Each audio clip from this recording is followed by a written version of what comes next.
Wakaita essaawa 22 zokka emmotoka ya Speaker Anita Anet Among egende maaso n'okubanga eboyebwa. Ojja kujjukira bino byabaddewo olunaku lumu oluyise emabega oba essaawa nga zizo eziyise emabega olunaku olw'eggulo ng'ennaku z'omwezi 18 Maayo omwaka 2026 emmotoka ya Speaker Anita Anet Among ekika kya Rolls Royce bwe yagenze maaso n'okubanga enonebwa n'ebika by'emmotoka ebirala ebiwererako ddala. Wabula emmotoka eno ye yabadde esinga okubeera enkulu mu mmotoka zonna ezanoneddwa, olw'ensonga nti ne gye buli eno emmotoka eno ebalirirwamu obuwumbi bw'eza kuno 3 mu obukadde 4. Nakugamba nti akawumbi k'essente mukwano gwange akawumbi kamu kabeeramu obukadde 1000, ekitegeeza emmotoka eno ebalirirwamu obukadde 34,000, kakadde kamu 2 n'obala obukadde 34,000. Kati nno engeri gye kiri nti emmotoka eno ebadde yagiddwayo ewa Speaker wali ekigo mukwano gwange General Muhoozi Rugaba abadde akyasiriikiridde wakati nga ebikwekweto bigenda mu maaso. Naye ekiro ky'olunaku olwaleero ng'ennaku z'omwezi 19 Maayi 2026 wendikodingidde emboozi eno, Generaali avuddeyo n'abaako by'ayogera ku mmotoka eno, wabula nga bino byongera kuba nga bityemula mutima. Speaker Anita Anet Among ayinza okuba nga emmotoka eno ne bwe yabadde nga yakagigula, mukazi wattu abadde tagituulangamu yadde okugivugamu yadde emayiro emu. General Muhoozi Rugaba agambye nti emmotoka eno bagenda kugikwata bagitunde, essente ze banajjamu zitwalibwe ziddeyo mu kittavu ky'eggwanga. General Muhoozi Rugaba awandiise n'agamba nti we captured the Rolls Royce. It's under our control. We shall auction it and recover the funds of the state. So General Muhoozi Rugaba agambye nti emmotoka yo bamaze okubanga bagikwata, kati kye bagenda okukola kya kugiteeka ku katale banoonyeyo omuguzi oba abaguzi bajje nga beesomba. Omukozi anasinga okubeera nga yasinze okuleeta essente nnyingi gwe bajja okugenda mu maaso n'okubanga bawa emmotoka ya Speaker eno. Kati ensimbi zonna ze banaaba bajje mu lutunda lwe banaaba bakoze bagenda kuzikwata bazizzeeyo mu kittavu ky'eggwanga. Bannange njagala mbabuulire Geno yakombye kwerima.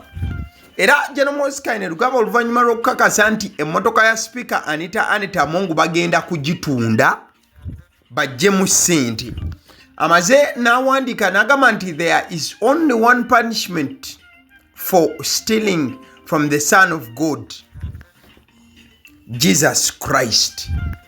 N'agamba nti waliyo ekibonerezo kimu kyokka, ekibonerezo eky'okubeera nga obba okuva eri omwana wa Yesu, omwana wa Katonda Yesu Kristo. Njagala okujjukiza nti General Muhoozi Rugaba gye buvuddeko emabega wali nga tebannatuuka kutuusa Speaker ku mbeera eno, yavaayo n'agamba nti ye emmotoka eno Rolls Royce tagituulangamuko kaabe taata we the president of this country. Ojja kujjukira nti webukeeredde olunaku olwaleero General Muhoozi Rugaba ayina mission gy'alangiridde mu butongole era ng'agambye si waakwerya ntama. Mission eno ng'egenda maaso n'okuba ng'etambula. Ngise mission but ye agise operation. Agambye nti operation Maliza Ufisadi. Uliriza, operation Maliza Ufisadi. Ekigambo Maliza Ufisadi mukwano gwange kigambo kya Luswayiri ekitegeeza okumaliriza oba okumalawo enguzi. Kati awandiise n'agamba nti operation Maliza Ufisadi has just begun. Already we have retrieved quite a lot of people's money and property. Everything will be returned to the treasury. I will give a partial report soon. I advise all government officials to cooperate fully with the security services in order to avoid arrest. Akasembe yako kakulu. Nagamba nti batandise operation y'okumalawo enguzi. Nagamba nti balina ebintu ebiwererako ddala bye bagenze dda n'okubanga bafuna omuli essente n'ebintu by'abantu ebikalu. Nagamba ate bagenda kugezaako okulaba nti buli kintu bakizaayo mu ssetterekero w'eggwanga. Era nagamba ye nga Muhoozi nti mu maaso awo bagenda kuleeta alipoota.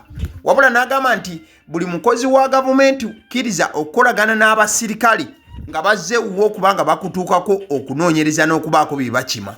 Nagamba bw'onaagaana bagenda kukukwata. Kati ebifaananyi by'oli mu kulaba eddakiika eno mukwano gwange be basirikale abawanvu n'abampi abasazeeko ku paaliyamenti y'eggwanga olunaku olwaleero. Bano ekibadde kibaleese mukwano gwange kugenda mu maaso na kubeera nti bafaakuuza n'okwekebejja office ya speaker anti olaba ogubookisi nga bagenda maaso n'okuba nga beekebejja office ya speaker Anita Mongo olunaku olwaleero. Si ye yokka wabula bagenze maaso n'okuba nga beekebejja ne ku side ya clerk wa parliament omukulu Honorable Adolf Mwesigye okubaako obujulizi bwe bagenda maaso n'okuba nga bakuŋŋaanya okuva side eno. Bakira nga bagenda maaso n'okuba nga beekebejja office ya speaker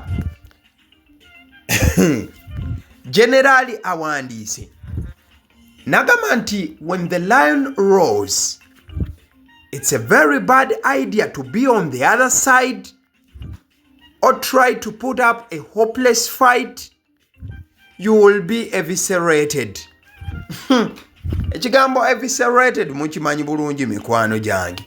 Jeno agambye nti empologoma weewuluguma kibeera kya ttabbu nnyo gwe okubeera ku sayidi eri endala. N'agamba nti oba gwe okutandikawo obutalotalo n'agamba bajja kukubaaga bakuggyemu ebyenda munda. Kyekigambo ekyo eviscerated generali kyakozesezza. Kati awo ng'alabula bano Kisimbu simanyi obadde awo oleetawo olutalotalo muzende ttiimu Amongo timwaki Amongo mumukolako bino na biri abagambye you will be eviscerated. Naddala mu abaleeta obutalotalo wakati nga olulwana semalwana olw'empologoma lugenda mu maaso. Era wamaze agambye nti the greatest crime any Ugandan can do is to betray the fatherland. Uganda is God's country. Death is a more glorious prize than treachery and cowardice. Nagamba nti ekibi ekiyinza okubeerawo oba ekisinga okubeera kugenda maaso n'okubanga olya olukwe mu ggwanga lyo. Nagamba nti afazaali oba kibi kikirako. Death is a more glorious prize than treachery and cowardice. Nagamba nti at least obeera ogwanira okufa kuba kyekirabo ekiyinza okubeera ekirungi okusinga okubeera omutiitiizi. Mukadde ke kamu tubadde tuli awo omukulu Honorable Daudi Kabanda n'awandikira Muhoozi Kainerugaba ng'amugamba nti atidde naddala kubiri mu kugenda mu maaso. Era n'agamba nti ye eno mission ya speaker Anita Mongo oluggwa bweti n'ebyokubeera nti bamufaakuuza n'okubaako engeri gye bamulumika mu buzzi bw'emisango n'okulya enguzi. Ye Honorable Daudi Kabanda ebintu abikooya ayagala kubivaamu. Awandiise n'agamba after this operation I will retire from active politics to pave the way for others to serve. Public offices demand safety, respect and accountability. I can no longer serve under death threats and blackmail. I did not tell anyone to steal government resources. Kati Honorable Daudi Kabanda abadde alaga nti wakati mu kukola emirimu gye naye egy'okufaakuuza abali b'enguzi batandise okumutiisatiisa n'okwagala okumutuusaako obulabe. N'agamba nti ye teyagambako muntu n'omu kubba ssente za gavumenti wabula ate atandise okutiisibwatiisibwa. Nabwe kityo n'agamba nti ye ayagala kubanga abinnyuka. Era n'agamba nti olumaliriza eno mission gy'aliko y'ekisanja ekijja tagenda kukomawo, tajja kubeera ng'aweereza ate abantu abaagala okuba nga bakomekkereza obulamu bwe. Muhoozi n'amwandikira n'amugamba who is threatening you? Send me their names. Also, you are forbidden from retiring. Jeno Muhoozi nambuuza, bani abakutiisatiisa? Bani abali mu kukangatiisa mbu baagala kuggyawo obulamu bwo? Kati omanyi ky'oba okola? Nsindikira amannya gaabwe. Ate ekirala kye njagala okutegeeza Honorable Daudi Kabanda, tokkirizibwa ku ritayaringa. Jeno Muhoozi n'atowa order. N'agamba Honorable Daudi Kabanda nti ssebo, ebyo byonna byogere naye ekyokulowooza mbu ogenda ku ritayaringa, ebyo bijje mu kamwako n'okubirowoozaako. General n'awandiika, in fact ataddeyo ekifaananyi kye ekijjudde. N'abaako obubaka obulala bwagattidde ku kifaananyi kino. Awandiise n'agamba bw'ati, they that go down to the sea in ships, for he maketh the storm to cease, so that the waves. Abadde awandiika bigambo bya Balibuli. Zabbuli ey'ekikumi Jeno Muhoozi awandiise n'agamba, they that go down to the sea in ships, for he maketh the storm to cease, so that the waves thereof are still. They are glad because they are at rest, and so he bringeth them until the heaven where they would be. Psalms 107. I think quoting the King James Version yerimu oluzungu olufaananako bwe lutyo. Mukadde ke kamu generali ataddeyo flag ya Uganda. Waliwo akantu ako akazimbiddwa kalina we kali kawanvuyirivu, wabula agambye nti akantu ako baagala bakasitule bakasusse naawo. In fact era wateereddeko obubaka obulumba abali b'enguzi.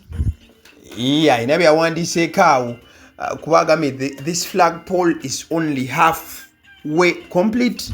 Our engineers were waiting for our crane to arrive from abroad to finish it.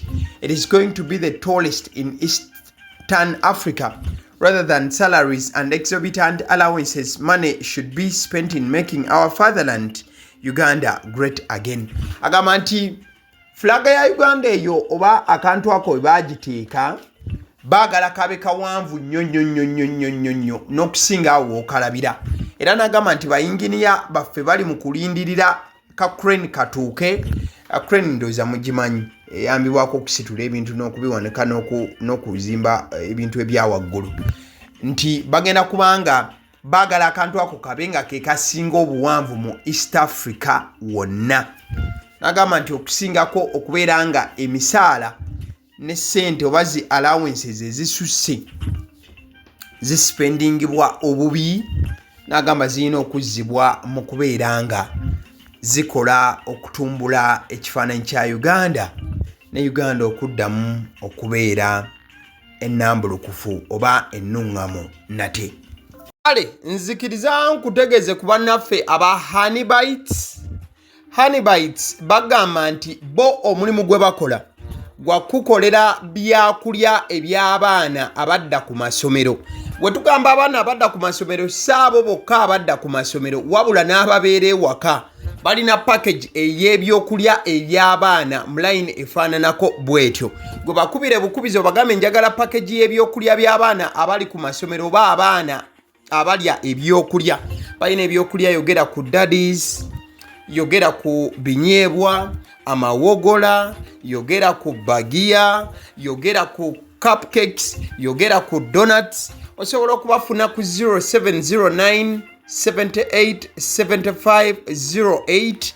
Ate era mukadde ke kamu bw'oba oyagala ku pizza size yonna era namba y'emu. Ate era mukadde ke kamu bakola ne cake eza buli mukolo, babayita aba Honeybites.